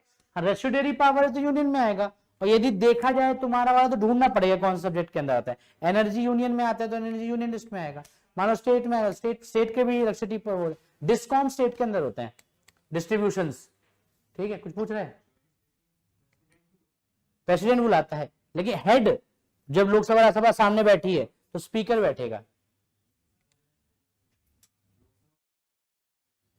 हाँ, तो लोकसभा बाइस्ड है ना, इसलिए तो समझा रहा हूं। हाँ बाइस्ड है, 100% बाइस्ड है, ठीक है। एक चीज समझ आई, लोकसभा स्पीकर बैठेगा। अगला क्वेश्चन, बिल जो फंसा है वो कैसे पास होगा? सिंपल मेजोरिटी से पास हो जाएगा। मतलब 300 मान लो लोकसभा के हैं और 200 राज्यसभा के हैं, तो 500 में 251 जो बोलते हैं। ज्यादा लोग किसके हैं? लोकसभा के। तो कौन जीतेगा? अक्सर लोकसभा ही जीतती है, ठीक है। ये कुछ बेसिक पॉइंट है जो ज्वाइंट सिटिंग के बारे में बता दिया मैंने आपको। अब अपने मोबाइल में 108 आर्टिकल खोलिए। नहीं, वीटो हमेशा प्रेसिडेंट के पास है। अभी तो लेजिस्लेटिव एक्शन चल रहा है, अभी तो बिल पास ही नहीं हुआ। बिल पास नहीं हुआ, डेडलॉक हो गया है, लेकिन प्रेसिडेंट को लगता है कि बिल इंपॉर्टेंट है, तो वो बोलेगा पहले तुम लोग पास तो करके लाओ। अब उसके पास पहुंचा तो वीटो लगा देगा, नहीं लगा तो नहीं लगा देगा उसके ऊपर। वीटो तभी यूज करेगा जब लॉ दोनों हाउस से पास होकर जाएगा। आर्टिकल 108 खोल लीजिए एक बार, मैं भी खोलूंगा यहाँ पे, तो मैं अपने मोबाइल में खोल लेता हूँ।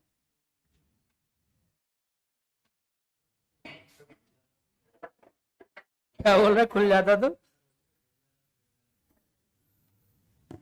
इसमें क्या है, वो फिर ढूंढना पड़ता है। चलो ठीक है,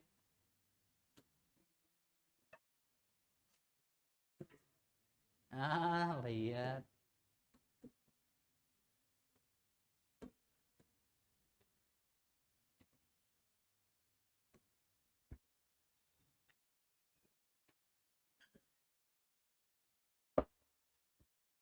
जो मैंने पढ़ाया ना, इसको पढ़ लेंगे, चैप्टर खत्म हो जाएगा तुम्हारा, ठीक है। तो आप लक्ष्मीकांत में एक चैप्टर है, वो ऑलमोस्ट कंप्लीट कर देंगे आज। Joint sitting of both houses in certain cases, कुछ ऐसे केसेस होंगे जहां पे जॉइंट सिटिंग दोनों हाउसेज की बुलाई जा सकती है। आर्टिकल कौन सा है? 108 रटा होना चाहिए। If after a bill has been passed by one house, कोई भी हो सकता है, नाम नहीं लिखा Lok Sabha Rajya Sabha. If after a bill has been passed by one house and transmitted to other house, a bill is rejected by other house.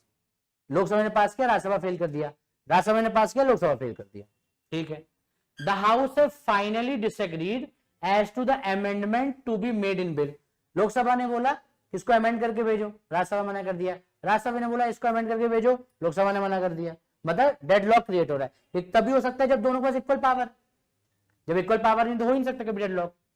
या मोर than 6 per month elapse, जो सब लिखा है इतना डिटेल्ड है इंडियन कॉन्स्टिट्यूशन, ठीक है, आप इसलिए समझिए। More than 6 month elapse from the date of reception of the bill by other house, एक हाउस से निकल के दूसरी हाउस में वो बिल जा चुका है और 6 महीने बीत चुके हैं, ठीक है।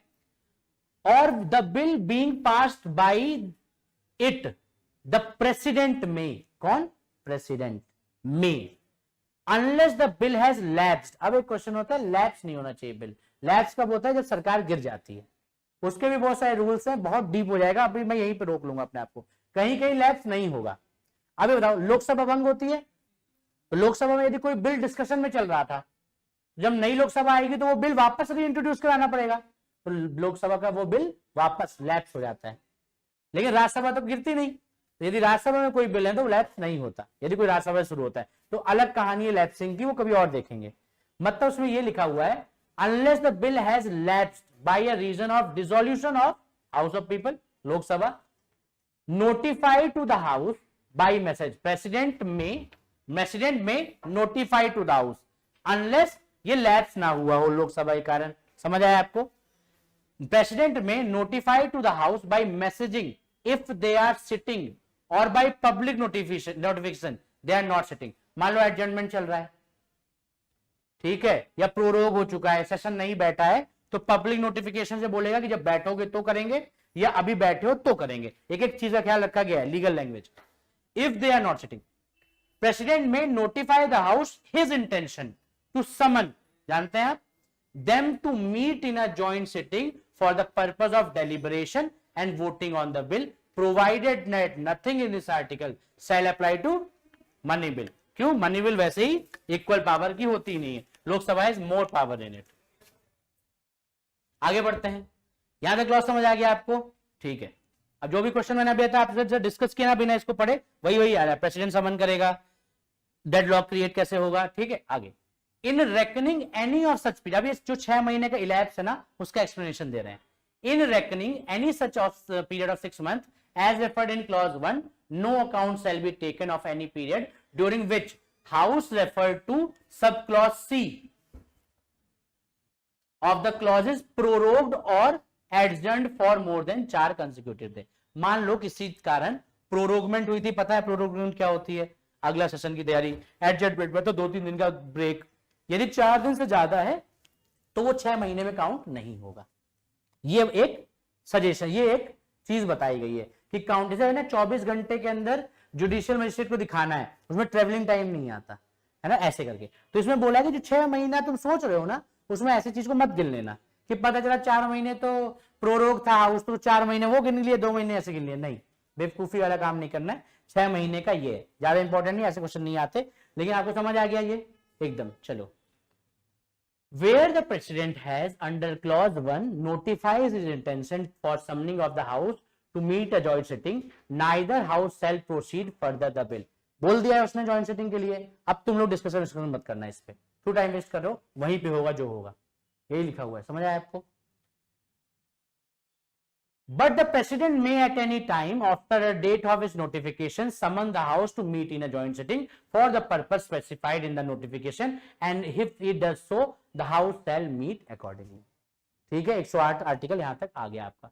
Point 4, if a joint meeting sitting of the two houses the bill with such amendment if any are agreed in joint sitting is passed by the majority of the total number of members of both house present and voting.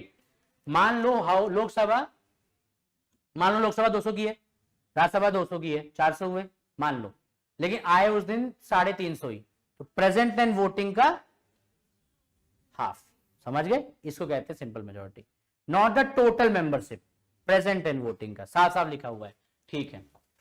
It shall be deemed for the purpose of the constitution to have been passed by both house. तो मैंने आपसे क्या पूछा था, जब लोकसभा राज्यसभा एक साथ बैठती है तो क्या होता है, प्रेजेंट एंड वोटिंग का सिंपल मेजोरिटी देखा जाता है। अब इसमें एक चीज लिखा हुआ है, उनका कुछ दिक्कत नहीं है, इतना है कि कोरम होना चाहिए। अब कोरम क्या होता है उसको पता होगा, कोरम होता है आज की क्लास लगने के लिए मिनिमम 2-3 बच्चे तो आने थे, वरना मैं क्लास कैंसिल कर देता। क्या मतलब भाई 100 लोग की स्ट्रेंथ है, 5 लोग आए हैं, आज पढ़ाऊंगा कल रिपीट करना पड़ेगा, तो आज क्लास कैंसिल है। तो ऐसे ही भी हाउस का कोरम होता है 1/10, है ना, मतलब 500 लोगों में 50, ठीक है। यदि 48-47 आए तो उस दिन की मीटिंग रद्द कर दी जाएगी, एडजर्न हो जाएंगी, ठीक है। इसको कोरम कहते हैं। तो सब चीज ख्याल रखा गया है बाय द ड्राफ्टिंग कमेटी। आप सोचिए नहीं इतना, अभी देखो डिटेल्ड कितना चीज जा रहा है, ठीक है। अब इसमें ये भी लिखा हुआ है कि जॉइंट सिटिंग में जो भी हाउस का बिल आया उसमें कुछ अमेंडमेंट भी हो सकते हैं, उसके साथ पास मान लिया जाएगा यदि दोनों मिलकर पास कर दें। तो इसमें सच्ची में लोकसभा ही जीतेगा, क्यों, बहुमत उसकी है, सीट ज्यादा उसकी है। चलो, लेकिन अमेंडमेंट कौन कौन से भाई, जब तुम बिल का डिस्कशन हो चुका था तो अमेंडमेंट कौन कौन से, यदि जरूरत पड़ती है तो अमेंडमेंट करना पड़ेगा। आज से 8 महीने पहले की बिल है, समय चेंज हो चुका है, डेटा चेंज हो चुका है, तो ऐसे अमेंडमेंट करने पड़ेंगे। तो कौन कौन से अमेंडमेंट हो सकते हैं, ये लिखा हुआ है। Provided data joint sitting if the bill have been passed by one house and has not been passed by other house with amendment and return to the house जहां से वो ओरिजिनेट हुआ था, no amendment shall be proposed to the bill other than the amendment जो necessary है delay of the passage के कारण। जो डेडलॉक में जो अमेंडमेंट था वो नहीं, लेकिन डिले होने के कारण कुछ अमेंडमेंट करने पड़ सकते हैं, वो किए जा सकते हैं।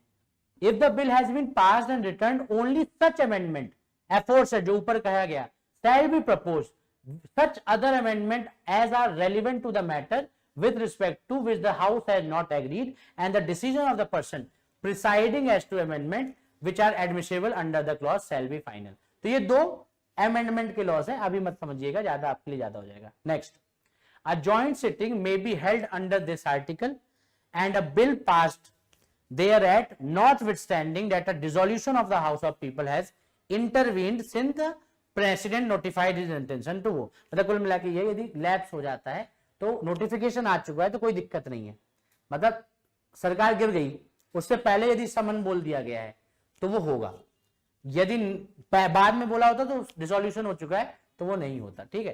तो ये कुल मिला के आपका क्वेश्चन है, ठीक है। अब हम इस पे बहुत सारी चीजें बात कर सकते हैं। तो आर्टिकल 108 में आपका ऐसा होता है, ठीक है। आपको लक्ष्मीकांत लाए हैं क्या, जब इतनी बात हुई है तो मैं आपको कुछ पॉइंट्स बता ही देता हूं, ठीक है, फिर आगे बढ़ते हैं। तो ये चैप्टर अपने में ही है, शेयर कर लीजिएगा, बाकी लोग पास ही कर दो, सबके पास है, नीरज के पास है, वहां है, तुम लोग शेयर कर लेना। मैं आपको चैप्टर बताता हूं, जल्दी से उसको खोल के पढ़ लेते हैं।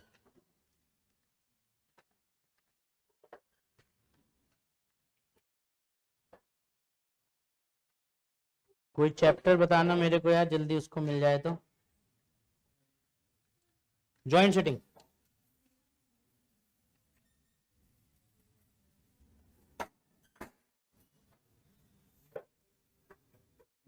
(22.24) जल्दी से आइएगा।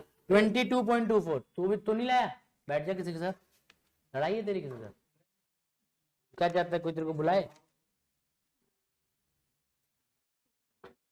जल्दी से पढ़ते हैं 22.24 जल्दी से। मैंने जो भी आपको बताया, जो भी मैंने आपको दिखाया, और ये यदि लक्ष्मीकांत की आधा पेज पौन पेज आप पढ़ लेते हैं तो आपका काम डन हो जाएगा, ठीक है। जल्दी से पढ़ लीजिए, जो भी पढ़ा है वही है। आइए मेरे साथ पढ़ते हैं। Joint sitting is a extraordinary machinery provide by the constitution to resolve 22.24। पुराने में आगे पीछे देख लो, जॉइंट सिटिंग ऑफ 2 हाउसेस लिखा होगा, बजट के पहले। Joint sitting is an extraordinary machinery provided by the constitution resolve a deadlock between 2 houses over the passage of a bill, ठीक है। आगे, a deadlock is deemed to have taken place under any one of the following 3 situation after the bill has been passed from एक house और transmitted to दूसरा house. पहला, if the bill is rejected, ये सब 108 में लिखा हुआ था, ठीक है। दूसरा, if the house have finally disagreed amendment, या 6 महीने से ज्यादा हो चुका है, ठीक है। किताब में भी वही लिखा है दोस्त, आर्टिकल इसलिए पढ़ना जरूरी है। In any 3 situation the president can summon, कौन समन करवाएगा 108 को, प्रेसिडेंट। गवर्नर कर सकता है क्या, स्टेट में अलाउड है क्या, नहीं, पार्लियामेंट लिखा हुआ है, ठीक है। For the purpose of the deliberation of the bill, ठीक है। आगे पढ़िएगा, it must be noted that the provision of joint sitting is applicable to ordinary bill और फाइनेंशियल बिल ओनली। क्योंकि वहीं पे डेडलॉक हो सकता है। मनी बिल में हो सकता है नहीं, नॉट टू मनी बिल और द कॉन्स्टिट्यूशनल अमेंडमेंट बिल। संविधान चेंज करने का बिल इतना इंपॉर्टेंट बिल है, यदि वो कोई हाउस मना कर देता है उसके लिए जॉइंट सिटिंग बुलाना कोई मतलब नहीं है। मनी बिल सरकार गिर जाती है। तो आपको अगला पॉइंट मिला है अपने यूपीएससी के प्रीलिम्स का कि 108 is valid only for financial bill and ordinary bill, ठीक है, नॉट फॉर कॉन्स्टिट्यूशन। आर्टिकल 68 के लिए नहीं है, कॉन्स्टिट्यूशन अमेंडमेंट और इसके लिए। वेरी गुड, आगे बढ़ते हैं। In the case of money bill Lok Sabha has overriding power while the constitution bill is must be pass separately. तो ये दोनों रीजन भी पता चल गया। इन रेकनिंग द 6 मंथ, ये चीज माना जाएगा जो 4 दिन वाला रूल है, ये आप पढ़ चुके हो। If the bill under dispute has already lapsed due to dissolution of Lok Sabha, मैं बता चुका हूं आपको, no sitting can be summoned but joint sitting can be held if the Lok Sabha is dissolved after the president has notified in intention. ये भी हम बात कर चुके हैं। देखो जो भी आपने 108 में पढ़ा वही किताब में दिया है। एक बार आर्टिकल पढ़ लिया ना आपने, बस किताब पढ़ लो, अपने नोट्स में एडिशन कर लो, आपका काम खत्म हो जाएगा। लक्ष्मीकांत में सब दिया है, ठीक है। आगे बढ़ते हैं। हाँ, after the president notifies his intention to summon, कोई भी बिल को फर्दर प्रोसीड नहीं करेगा। सही बात है। आगे, speaker of Lok Sabha will preside over the joint sitting of the to house. Underline कर लीजिए, कौन प्रिसाइड करेगा? लोकसभा का स्पीकर। अब बुलाएगा कौन? प्रेसिडेंट साहब। बहुत खूब, चलिए। यदि मान लो स्पीकर ऑफ लोकसभा नहीं आए तो कौन? Deputy speaker. और डिप्टी स्पीकर नहीं आए तो deputy chairman of Rajya Sabha. Vice president साहब या राज्यसभा के चेयरमैन नहीं करेंगे। ये भी क्वेश्चन बनता है। अरे मेरे को मत देखो, नीचे देखो, ऐसा नीचे वाइस प्रेसिडेंट को बुलाया नहीं जाता, वो कन्वेंशन है मैडम। इसमें मेरे को जो संविधान में लिखा है वही पढ़ाऊंगा ना, ठीक है। चलिए, if he is also absent, कोई और मेंबर आएगा जो लोकसभा में प्रेजेंट है, ठीक है। चलो, तो ये क्वेश्चन का एक आंसर तुमको मिल गया। It is clear that the chairman of Rajya Sabha do not preside because he is not the member of either house. क्यों? क्योंकि ex officio chairman है वो, ठीक है, by the virtue of his seat, not the member. आगे बात करते हैं। quorum मैंने आपको बता चुका है। The quorum to constitute a joint sitting is 1/10 of the membership of both house. ठीक है भैया, क्लियर है। The joint sitting is governed by the rule of Lok Sabha, Rajya Sabha नहीं। क्यों? लोकसभा ही पावरफुल ज्यादा है, ठीक है। चलो, if the bill in dispute is passed by majority of total both house present and voting passed by the house, normally Lok Sabha के बाद ज्यादा नंबर होता है इसलिए वो जीतती है, ठीक है। द कॉन्स्टिट्यूशन में वही अमेंडमेंट आएंगे जो जरूरी थे और इस पे अमेंडमेंट की बात रुकी थी। फिर आइएगा 1950 के बाद कितने बिल ऐसे हैं जो गए हैं? Dowry bill 1960, banking service bill 77 और प्रिवेंशन टेरिफ। तो एक क्वेश्चन यूपीएससी में ये आता है, आज तक कितनी जॉइंट सिटिंग बैठ चुकी है? 3। खत्म पूरा चैप्टर। अब मैं रिपीट कर देता हूं, या आपके लिए मैं गूगल भी खोल दूंगा ना, तो आपको इस तरह क्वेश्चन बन ही नहीं सकते। एक बार घटना चक्र लगा लेना, 17-18 क्वेश्चन बनते, सब तैयार। कितने बार हो चुका है? 3 बार। इनमें से 5 बिल का नाम लिख दिए, इनमें से कौन कौन से थे या नहीं थे, तो तीनों के बिल के नाम याद होने चाहिए। अब ईयर मत याद करने बैठ जाना, इतना ही काफी है। कौन बुलाता है, किसके लिए बुलाया जाएगा, किसके लिए नहीं बुलाया जाएगा, ठीक है, किसका रूल फॉलो होता है, कौन चेयर करेगा, किसका रूल माना जाएगा, ये सब खत्म। कौन सा आर्टिकल में दिया है? 108। खत्म, ये चैप्टर खत्म आपका, ठीक है। चैप्टर का सब चैप्टर, ठीक है। चलिए कमिंग बैक, चलिए कमिंग बैक, ठीक है। तो joint sitting of the to house कहां से लिया गया है? आर्टिकल 108 कहां से लिया गया? ऑस्ट्रेलिया के कॉन्स्टिट्यूशन से, ठीक है। चलिए प्लीज याद रखिएगा, joint sitting of the two houses of parliament has been taken from Australia, ठीक है। Power of national legislature to make law for implementing treaty even on the matter outside normal. इसका मतलब क्या हुआ? मान लो कोई इंटरनेशनल ट्रीटी है ऑस्ट्रेलिया अमेरिका के साथ हम कर रहे हैं, तो तुम्हारी स्टेट पास करती है क्या? सेंटर के पास। तो central legislature, union legislature, Lok Sabha Rajya Sabha के पास पावर होगी इंटरनेशनल ट्रीटी पास करने की। ऐसा नहीं आंध्र प्रदेश साइन करने जा रहा है कि थाईलैंड के साथ की स्मार्ट सिटी बनाएंगे, नहीं। The power is with Indian. कहां से सीखा? ऑस्ट्रेलिया से सीखा। वीमियर मतलब जर्मनी साहब। Suspension of fundamental right during emergency, emergency के दौरान। इमरजेंसी कहां से ली गई है? 1935। 3 इमरजेंसी। पार्ट बताओ, अरे पार्ट बताओ पहले। 18, 17, 16, 14, 13 है। 18 कितने कितने कितने इमरजेंसी है? 3। ठीक है, चलो 52, 56, 16। ठीक है। सस्पेंशन ऑफ फंडामेंटल राइट कहां से लिया गया है? वीमियर से। दो ऐसे फंडामेंटल राइट है जो इमरजेंसी के टाइम पे भी नहीं रोके जा सकते, 20 और 21। ठीक है। इमरजेंसी पावर किसकी रहेगी? यूनियन की रहेगी। कौन बोलता है? कहां से लिए हो? वीमियर से। ठीक है। वीमियर मतलब जर्मनी, उस समय जर्मनी पूरा बनी हुई थी ना। सोवियत यूनियन जो से रसिया बोलते हो, क्या फंडामेंटल ड्यूटीज कहां से आई? यूएसएसआर से आई। Idea of social justice, economic justice, political justice, 3 प्रकार जस्टिस होती है, प्रियम्बल कहां से आई? यूएसएसआर। फ्रेंच, फ्रेंच से क्या लिया आपने? Republic. Idea of liberty equality, French revolution इसी पे लड़ा था, लिबर्टी इक्वालिटी और फ्रेटर्निटी। हिस्ट्री वाले कौन कौन है मेजर? आप पढ़ो, फ्रेंच रिवॉल्यूशन पढ़ा है? ठीक है। French constitution. और एक प्रोटेम स्पीकर वाला कन्वेंशन कहां से लिया गया है? वो भी फ्रेंच से लिया गया है। साउथ अफ्रीका से क्या लिया तुमने? किस तरह संविधान को अमेंड करोगे? ठीक है, आर्टिकल 368। और राज्यसभा का मेंबर का इलेक्शन कैसे होगा? ठीक है, ये भी साउथ अफ्रीका। जापान से क्या लियो? Procedure established by law. Topic खत्म। ये पूरे टेबल रटनी पड़ेगी।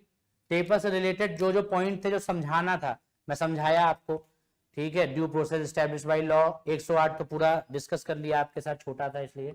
ठीक है, अब आते हैं नए टॉपिक पे। ठीक है, थोड़ा सांस ले लीजिए, 5:30 बज गए हैं, बस सांस लीजिए, छुट्टी नहीं दे रहा हूँ ना, ब्रेक दे रहा हूँ।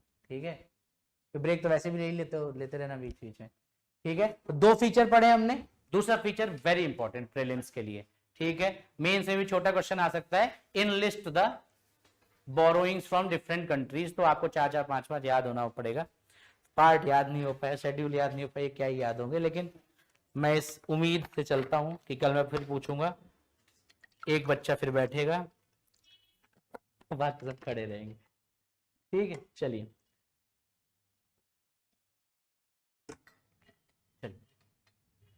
Constitution are also classified into rigid and flexible. जैसे कॉन्स्टिट्यूशन को रिटन अनरिटन प्रूव किया हमने, वैसे कुछ कॉन्स्टिट्यूशन रिजिड होते हैं और कुछ फ्लेक्सिबल होते हैं। रिजिड मतलब उनको चेंज करना थोड़ा कठिन होता है, प्रोसीजर थोड़े इलेबोरेटिव होते हैं और कठिन बनाए गए हैं, जैसे 60-70% मेजोरिटी ले आना। अब जैसे मैं तुमसे बोलूं प्रेजेंट एंड वोटिंग का 50% और पूरी क्लास का 50%, दोनों में अंतर है। प्रेजेंट एंड वोटिंग मतलब आज 4 लोग आए, कोरम अभी भी है। हाँ तो 2 मतलब 2 लोग से पूछ के मैंने क्लास कैंसिल कर दी। लेकिन मैं बोलूं 11 लोग की स्ट्रेंथ है, 20 लोग की स्ट्रेंथ है, वहां पे 50% होगा 11, फर्क नहीं पड़ता। लेकिन इंपॉर्टेंट डिसीजन है तो टोटल मेंबरशिप का आधा पूछा जाएगा। छोटे मोटे डिसीजन है तो प्रेजेंट एंड वोटिंग से चला लेंगे, कोरम होना चाहिए। लेकिन समझ आया आपको? तो कुछ रिजिडिटी है, कुछ फ्लेक्सिबिलिटी है। ठीक है, a rigid constitution is that requires a special procedure for its amendment. For example, American Constitution. American Constitution में यदि कुछ भी चेंज करना है तो हर स्टेट के पास जाके 3/4 मेजॉरिटी से रेटिफिकेशन लेना पड़ेगा, मंजूरी लेनी पड़ेगी। मतलब अमेरिका में यदि कोई भी अमेरिकन कॉन्स्टिट्यूशन आप चेंज करते हो, ठीक है, तो मान लो 52 स्टेट्स है, हर 52 स्टेट से 3/4 75%, बहुत कठिन है, ये रिजिड है, जल्दी अमेंडमेंट नहीं आएंगे। ठीक है, a flexible constitution on the other hand is that can be amended in a simple manner as the ordinary law. जैसे ब्रिटिश में हर एक दूसरा लॉ कॉन्स्टिट्यूशन होता है। एक बार बहुमत 30 लोग की मिली थी, अगले बार एक ही वही लॉ 60 लोग ने डिस्कार्ड कर दिया या पास कर दिया, अमेंड कर दिया, इन केस फिर से लॉ आ गया तो वो चेंज हो जाएगा, इसीलिए वो अनरिटन है, बिखरा हुआ लॉज है। ठीक है, तो फ्लेक्सिबल और रिजिड का आपको मीनिंग भी पता चल गया, एक एग्जांपल भी पता चल गया। अब इंडिया के बारे में बात करते हैं। Constitution of India is neither rigid nor flexible, ना वो रिजिड है पूरी तरह, ना फ्लेक्सिबल है, लेकिन दोनों का मेल है या सिंथेसिस है। क्या है? हाँ, ब्लेंड, सिंथेसिस है, ब्लेंड है। Indian constitution strikes a fine balance between rigidity and flexibility when it comes to modification और अमेंडमेंट। ठीक है,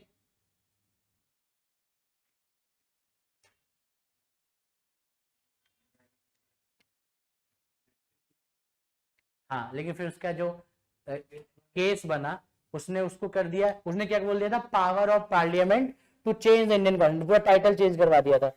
हाँ, जैसे पार्लियामेंट सुप्रीम हो जाए, लेकिन हमने क्या है अपनी जुडिशरी को फुल पावर लेके रखी है यूएस के कारण, तो उसको नल एंड वाइड करके टाइटल चेंज कर दिया गया था। ये लड़ाई पूरी फंडामेंटल राइट में पढ़ानी पड़ेगी, वो पूरा लाइन से एक अमेंडमेंट आएगा उसको डिस्कार्ड करेंगे, 3-4 आएंगे, तो वहीं पढ़ेंगे, यहाँ पे ज्यादा हो जाएगा। तो कुल मिलाकर समझिएगा बहुत लड़ाई हुई है इसके बीच में, ठीक है। नहीं पता मेरे को उसका, तुमको कैसे पता? 2 ही काम रखो, ज्यादा नहीं आता, गूगल में सर्च करेंगे मिल जाएगा, कोई दिक्कत नहीं है।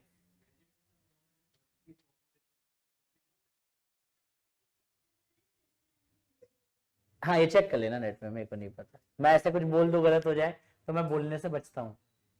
Article 368 provides for 2 types of amendment, ठीक है। आर्टिकल 368 में ही आपको 2 प्रकार के अमेंडमेंट प्रोसीजर्स मिलेंगे, उसको हम लोग देख लेते हैं थोड़ा in short. Some provision can be amended by a special majority of the parliament. Special majority क्या होगी? 2/3 मेजॉरिटी ऑफ द मेंबर। 100 लोग लेके चलते हैं, 2/3 मतलब 67, ठीक है। Each house present and voting and a majority of total membership of each house.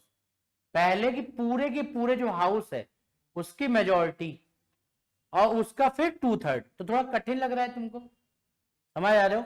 Total membership की मेजॉरिटी मतलब 50% से ज्यादा बैठे होने चाहिए, 100 में से 50 से ऊपर होने चाहिए, उसका 2/3। और यदि मैं बोलता 2/3 of member present and voting, तो 26 भी हो सकता था, क्योंकि आए 50 है, समझ रहे हो? प्रेजेंट एंड वोटिंग मतलब 100 में 11 लोग आने चाहिए कोरम के हिसाब से, तब 1/10 रूल होता है। 11 लोग में आके 7 लोग ने हाँ बोल दिया, प्रेजेंट एंड वोटिंग। 80 में 2/3 निकाल लीजिए, बोल दिया, तो ये इजी लग रहा है। लेकिन कठिन कैसे किया उसने?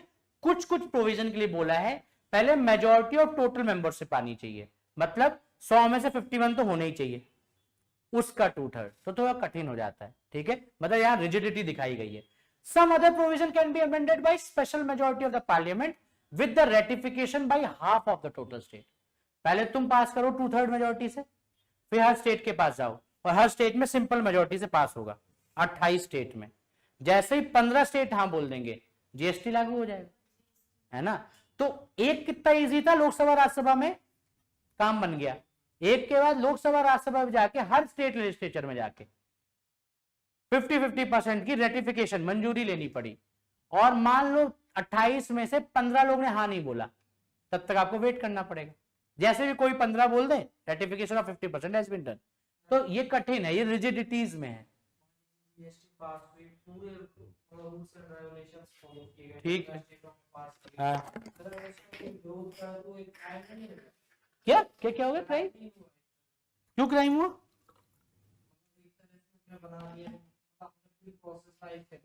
हाँ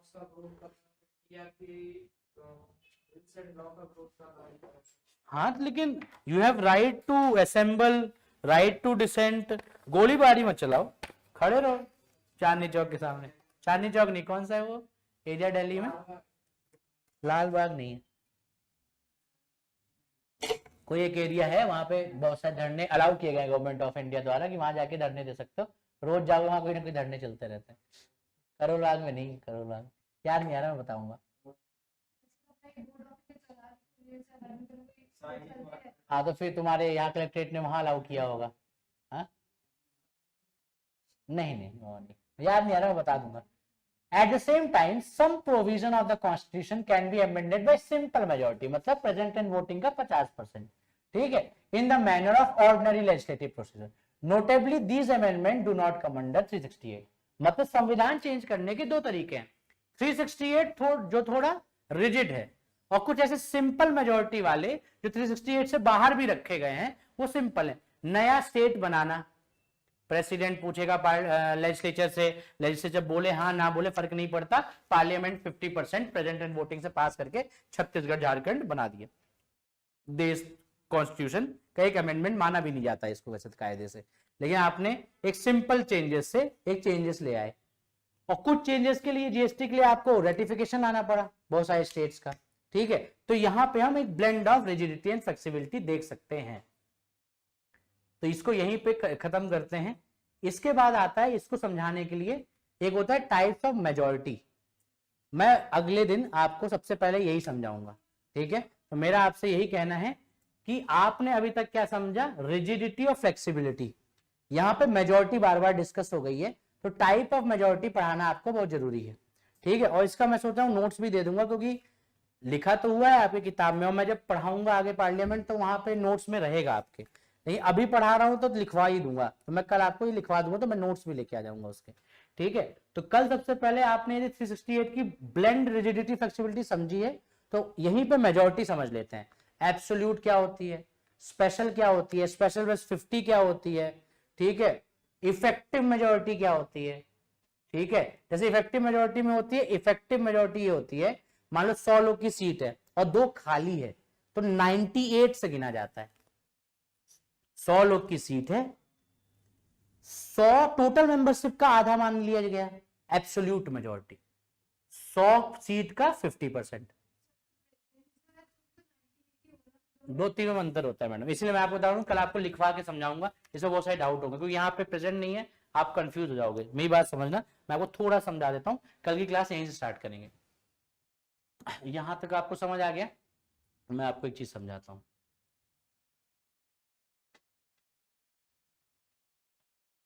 ये एक सीट है 100 की, ठीक है। टोटल मेंबरशिप हाउस की है 100, ठीक है। इसका यदि 50% बोलूं तो शायद से एब्सोल्यूट मेजॉरिटी हुई। तुम आओ या ना आओ, उस दिन आए 75 लोग, लेकिन 100 का आधा कितना हुआ, 51 मान ले, 50 + 1, 51 लोग यदि हाँ बोल दिए तो पास माना जाएगा। अब 75 आए हैं, तो 75 में 51 एक तरफ होने चाहिए, प्रेजेंट वोटिंग का फर्क नहीं पड़ रहा, इसे कहते हैं एब्सोल्यूट। यदि मान लो 100 में से आए 75 हैं, 74 कर लूं क्या आपके लिए, 80 कर लूं क्या आपके लिए, तो यहां पे प्रेजेंट एंड वोटिंग से इसका फर्क नहीं पड़ता, फर्क पड़ता है 80 में से 41 हाँ बोल दें। यहां की स्ट्रेंथ और यहां की स्ट्रेंथ में अंतर नहीं मिला तुमको, इसमें स्ट्रेंथ ज्यादा है 51 में कम है। इस तरह होती है इफेक्टिव मेजॉरिटी।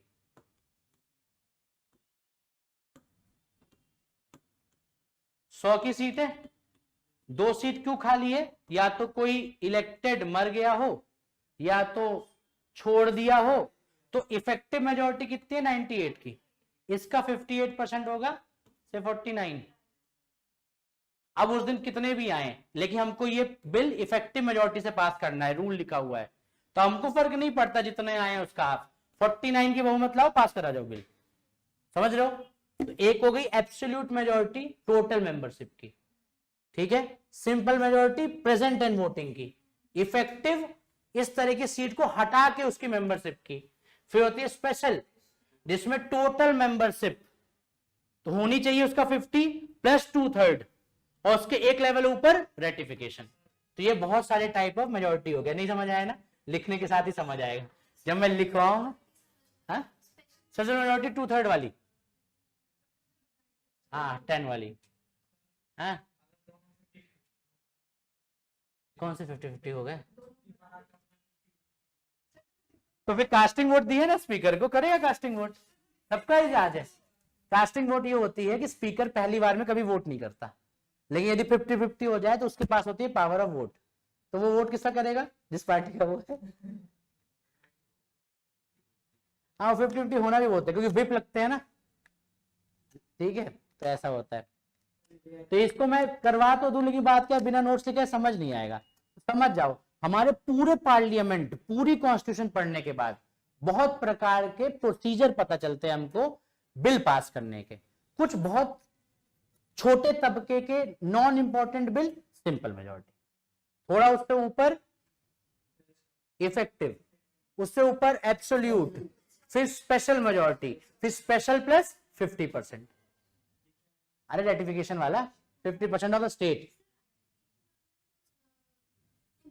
हाँ, जब जब federal structure of the government touch किया जाता है, जहां सेंट्रल स्टेट रिलेशन का फेडरेशन चेंज हो रहा हो, जीएसटी बिल है ना, पूरा फेडरेशन चेंज हो रहा था, उसके लिए अनिवार्य कि यदि कोई भी बिल आए तो वो किस बिल से पास हो, रेटिफिकेशन वाले बिल से हो।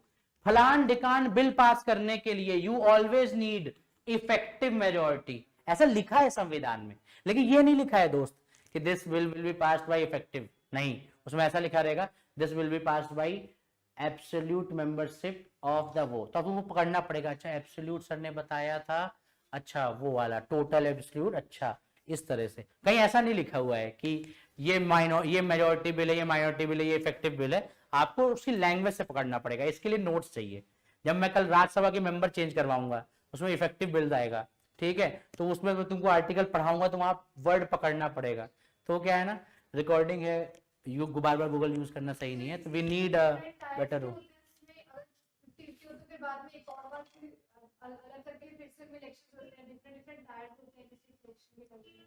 कौन से देश में हो गया ये, फिर से बताओ। इलेक्शन वो तो बैलेट सिस्टम है, वो आपका single national vote, president of India, वो जो वो तो वोटिंग है, ये बिल पासिंग है। नहीं, बिल पासिंग में ऐसा कभी नहीं होता, हमारे देश में तो नहीं पढ़ा मैंने। कुछ भी कर लो तुम, हाँ कर लो, फिर केशवानंदा भारती आ जाएगा। Basic structure of Indian constitution can never be change, the pillar can never be change, you can change the colour of this classroom but pillar can not be change. हाँ, तो गिर जाएगी तो संविधान ही नहीं रहेगा, संविधान ही नहीं रहेगा तो संविधान के प्रोसीजर्स नहीं रहेंगे।